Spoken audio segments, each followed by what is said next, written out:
Uncle দোকানগুলো কোথায় নিয়ে যাচ্ছেন? গোয়ার মাছ জল্লাই নিতেছি, গোয়া মাছ জল্লাই। না, আমার কোনো নারাজ না, আমি ঠিকই আছি। এই রাস্তাঘাটের পরিষ্কার রাখাটাই ভালো।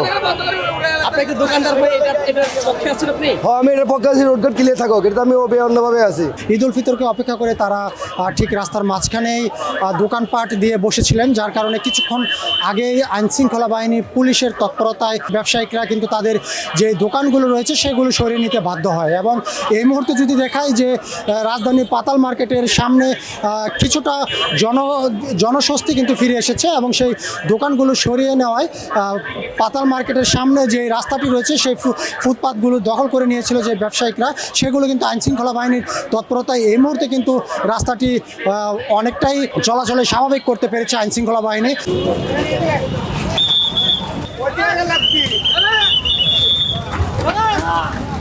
এখানে পড়ছি, সবাই পড়ছে, আমিও পড়ছি, এই জন্য পড়ছি।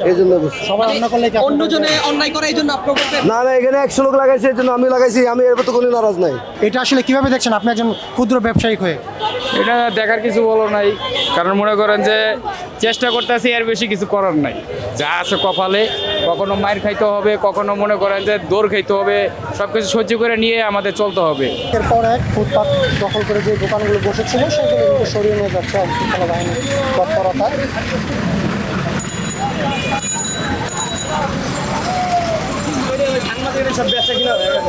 ক্ষতিগ্রস্ত হবেন কিনা যদি একটু বলতেন। জি, ঈদকে সামনে রেখে যে আজকের যে অভিযান ফুটপাত যে উচ্ছেদ অভিযান, এটাতে আপনারা ব্যবসায়িকভাবে ক্ষতিগ্রস্ত হবেন কিনা?